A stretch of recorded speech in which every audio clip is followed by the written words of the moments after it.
Let's check in with the doc and look at things with a wider lens. Pastor Richards on OMG. On call with me right now is Pastor Richards. Good morning, Pastor. Hey, good morning, Daniel. Good morning, Flex. Good morning, St. Vincent and the Grenadines. Also here. That's Flex. Flex, you are an enigma, you know. Some mornings I hear you, and some mornings, I mean, like you're talking to a wall. I mean, I don't know. You choose when you want to respond, Flex. He removes his microphone. He removes his microphone in his own zone. His own world. He's being paid to be a DJ, not a radio announcer. He's sticking to his job. Okay, all right, Flex. I hear you, Flex. I hear you.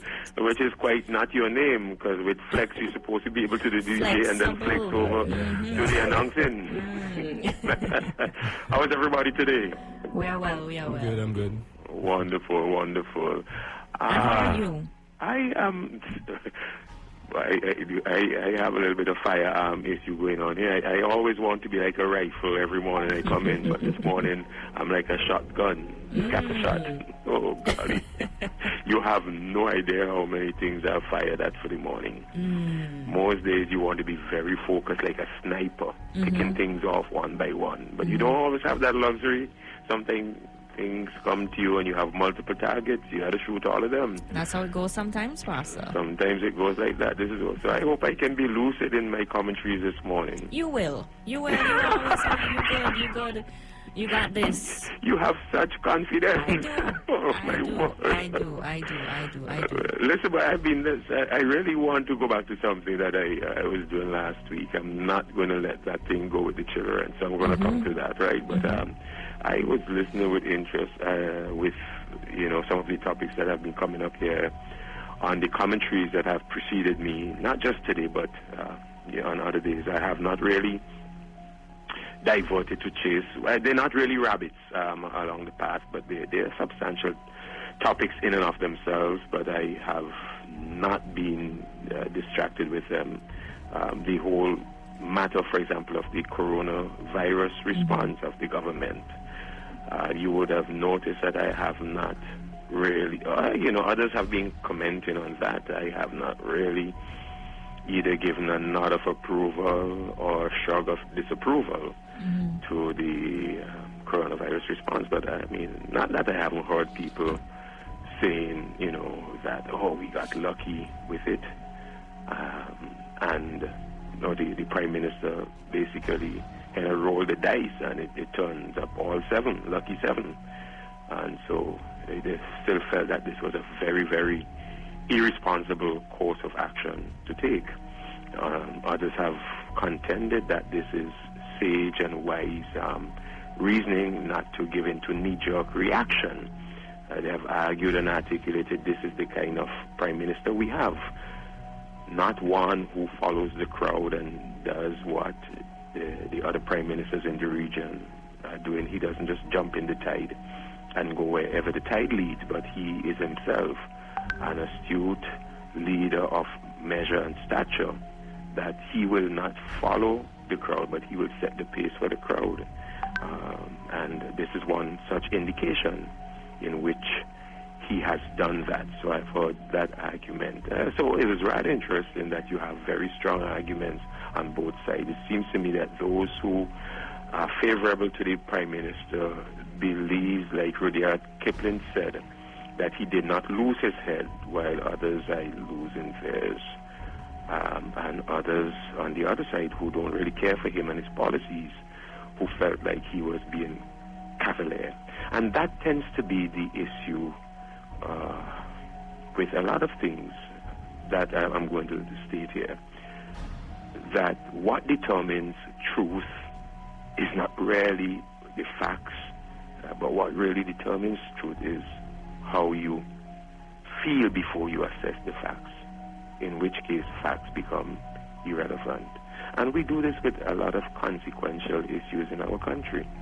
The coronavirus, of course, issue, the response, that is of major, major consequence, and something of this gravity. We have such a divided take on it. And truth cannot be divided, and truth is so indivisible that truth can't take sides. And so I somewhere between what one side is saying and what the other side is saying is the truth. Take for example, the geothermal issue. Okay? I've listened to Jerry come on and comment on the geothermal issue, offered certain points, said that he's talked with certain experts. And I listen as he reasons through this. And in his reasoning, he comes to the conclusion that there is the geothermal project currently is not ongoing. As far as I'm concerned, that's indisputable. It is not going on. Equipment has been moved. There's been a stall. It is unlikely that it will continue at that site. He is arguing that.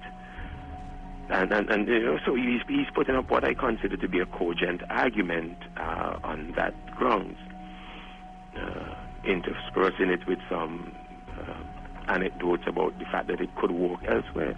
But on the other hand, I hear a pushback against some of his arguments with respect to the geothermal project, arguing for the fact that no enterprise whatsoever is a 100% guarantee, and sometimes you will hit and sometimes you will miss, and you have to accept that fact.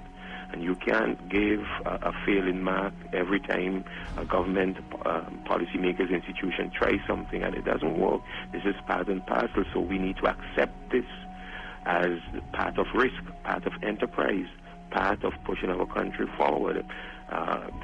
So the question of accountability is and wisdom in how we pursue enterprise becomes obliterated in this fact that you should try anyway. So, you know, and on one side you hear people taking that slant to the geothermal project, very defensive of the effort, very, very defensive of the effort.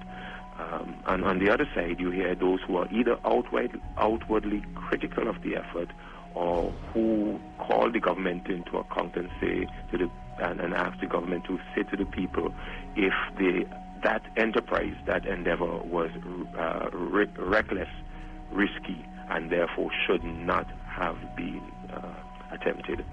So somewhere between, again, it seems to me it is possible, and when I watch who stacks up on what side, apparently, again, I'll make the point, truth is not divisible. Truth is indivisible. And the people who handle truth, those are the ones who seem to be divisible and divided. And truth becomes a ploy. So it depends on where you have stood originally on this issue. You're going to continue to stand. And what the facts are, again, same as with the handling of the coronavirus issue, facts really become irrelevant because you already know your position. You will cherry pick the facts until you get all that support your side and promote those. Prime is a prime example, if you pardon the pun. Again, I've listened to the arguments with Prime, and I have not been commenting. I heard the talk about the list being highly read, which I mean, the list seemed to me, for what we know, I mean, of those who outwardly let their political persuasion be known, it seems to me that there is a mix of red and yellow in that list. Again, I could be corrected, or maybe people are fooling me, but I have heard those who argue about the list, this whole thing being, I've heard terms used, very strong terms, gimmickry for election, being a ploy, being a tool. I have heard this kind of language. I listened to Jerry this morning, and as an economic teacher, I am not going to dismiss some of the questions he asks, okay? And sometimes because it is coming from Jerry, people are probably going to think, he's politically biased to begin with, and therefore we are going to dismiss everything that he says. But he did ask some really good questions about how do you get business started? Are we checking all the boxes? Are we dotting all the I's, crossing the T's? Is it irresponsible just to put money in the hands of potential entrepreneurs without the kind of guidance and supervision and accountability. So these are good questions to ask, and maybe these things are in place, and maybe they are not in place. So these are very, very good questions to ask, because not everyone has real business acumen and experience, and the fact that an opportunity is there and people can present a good business plan does not necessarily mean that the investment will not be wasted because they don't have what it takes to carry this investment properly. So these are good questions to ask. They do not necessarily mean that you're anti-prime. They're good questions. But on the other side, there are those who seem to think that the prime is beyond reproach, that the prime is beyond question, that everything is right because it is an initiative of the government, and dare anyone to question that, they would put up very, very strong arguments and advocating, which they make good sense also. They really make good sense that such injection and investment, putting the money in the hands of people to stimulate initiative, is a good thing for the economy. And again, as a former economics teacher, I won't argue against that.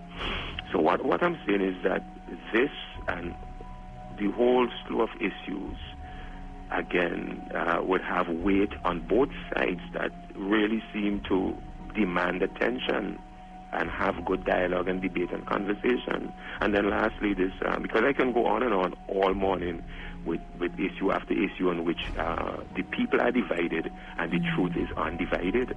And I think that's the point I want people to begin to wrap their mind around and heal. That truth is not divisible, it is not divided. It is the people who are divided based on their pre-existing position and their bias. The matter of the Parliament building, which is something that I saw almost going viral yesterday as I watched some comments on Facebook. People started commenting on the pros and cons of the thing. For years I've heard everybody decry the Parliament and the conditions there. But now that it has become an issue and it is being put on the table, then people are beginning to line up, not based so much on the condition of the Parliament or the need for a new facility or whatever, but people are lining up on this based on political persuasion. If you don't believe me, just predominantly those who favor ULP seem to be lining up behind the idea, yeah, we need to do this, and those who are not favoring the ULP seem to be lining up on this is a ridiculous idea. They talk about prioritization, which is a relevant point. Don't get me wrong, that's a relevant point. I have talked about the way government prioritizes its project. I have referred people back to the stated document of 2015 that ought to guide, and this is just the ULP guidance for social and economic development. What they have prioritized, they have made no secret about it, how they're going to give emphasis to priority 1, priority 2, priority 3, priority 4, priority 5. When that just came out, when I commented on it, and others have commented on it,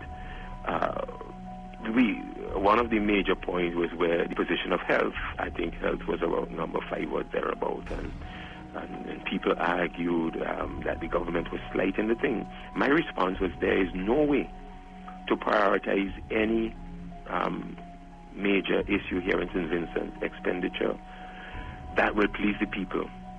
Because if you put health number 1, they're going to argue vehemently about roads, and the Facebook and everything is going to be flooded about the condition of the road, and government doesn't consider that. If you put that number 1, they're going to talk about the service sector, the tourism, and the government ought, because this is basically the axis of our economy, how irresponsible the government is to slight tourism. If they put education at the top, then we're going to make the argument about health and roads and tourism. So, listen, the truth is, there's no way to prioritize our country's needs in a way that pleases people, and this is becoming very evident in the whole matter of the Parliament building. People are going to argue that it is not timely. People are going to argue that it does not reflect the need. People are going to say put the money where the need is. people are going to say that the government is more concerned about their own comforts in terms of the new facility. How dare the government be so selfish in looking out for their own comforts rather than the comforts of the people? As far as I can recall, the Parliament building is not a ULP headquarters; it's shared. So I don't see some of these arguments except for the fact that they are politically driven. The point that I want to make in all of this, using those examples of the geothermal project, the coronavirus response, the prime Parliament building, just about every issue that comes up, I expect us to be very divided in terms of how we either defend or how we criticize. And our defense, the defense or the criticism, in large measure, is driven by pre-existing bias, what can be called confirmation bias. This attempt to interpret and recall information and to favor information, to cherry-pick information, to highlight things that favor and confirms your existing belief and your existing truth, your existing hypotheses. So I don't know that I really want to listen to some people a lot, because I'm not going to get truth out of them. In fact, sometimes people pick who to listen to. People have said, I'm not going to listen to Mr. Weeks, or I'm not going to listen to Jerry, or I'm not going to listen to me, or whatever the case may be, because they cannot deal with, they're offended by anything. If Mr. Weeks says something that would cause them to either be uncomfortable with the position that they hold, or to challenge the position that they hold, they would diss him, and they don't want to hear him. Nonsense, he's talking nonsense. If Jerry says something that challenges the position that you're holding, criticizes the position you're holding, makes you uncomfortable with the position you're holding, you don't want to listen, that you stop. And to me, that is rather counterproductive. Any man or woman out there who cannot listen to a good challenge, who cannot respond to a good challenge, who will not allow himself to be challenged so that he can get better. What a challenge does, and even when opposition comes along, if you handle it well, it causes you to move beyond your pre-existing beliefs and to examine other things that you have not thought of, that your position can morph and change over time as more information comes to light. It is the people who refuse to accept new information who are not going to change. It's the people who resist hearing things that counter their position that they're not going to change, that they're not going to improve. That they all, I said this in the sermon on Sunday, actually, come to think of it, if you do what you have always done, if you believe what you have always believed, if you stay where you have always stayed, you will always be where you have always been and have what you have always had. You never improve. Lastly, believe perseverance, which is something I've talked about before, but something that I see evident. And let me not comment on that, except to say that there's a thing that is driving people that is called belief perseverance.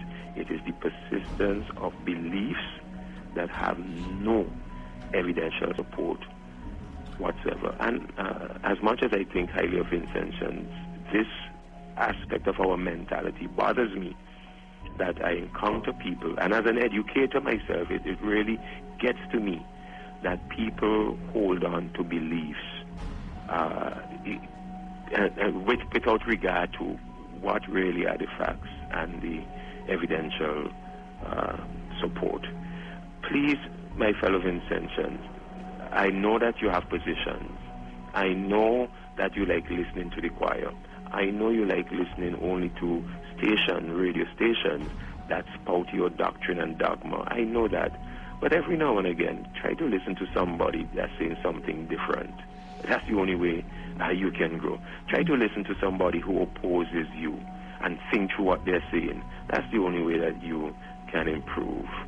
try to listen to somebody who is going to criticize you with facts and with good foundation, and take in what they say without dismissing it or without blocking it out while you think up other ways, like the true sophist, to articulate your own defense. I said to a friend this morning, and I would say again, because I've said it on this radio, a major problem that we have in this country is that we are trying really hard to set out positions and win arguments. And we come on radio and we defend our arguments, we defend our position, and we try to win the argument. And a lot of times we lose truth in winning the argument. I might have to do the other commentary on another day. That's fine, Pastor. Yeah, but Danny, and if we get nowhere, let me just drive home this point, saying that I'm not going to do the other point. I mean, we get nowhere. I just listen to everybody. I just came off listening to another station a while ago. Something was going on there. I listened some of it, and I'm like, man, he's trying to win an argument. Sometimes you're so you become so intellectually dishonest when you try to win arguments. You start putting up smoke screens, red herrings, straw men, and you just and you twist the truth, you cherry pick the truth that suit you and all of that. And in the end of the day, basically you want to win people over, and you try to win your argument. The political sophists that come on this station and other station, when I say come on this station from time to time, they call in, and they're more concerned with defending their side, defending their position, defending their truth, rather than finding real truth. They're trying to win arguments, and I am keen on picking up on people who are trying to win an argument rather than give me truth. And I really don't have the time of the day for people who want to win an argument. I would listen. I've always listened to people who criticize me, because, in fact, I have said before, you have no idea. It is the criticisms that help me to get better, because I listen, and if I think there's merit in the criticism, I'm going to work on what you just said. So you just helping me when you criticize me, because as I respond, I'm going to get better. That's the way we're supposed to go about things. I won't fight you down, win the argument, and stay where I want. No. You all have a good day, yeah? Oh, my goodness. Pastor, thank you so much for chatting with us today. You take care. Have a blessed one. Bye. All right. Have a great day. Let's check in with the doc and look at things with a wider lens. Pastor Richards on OMG.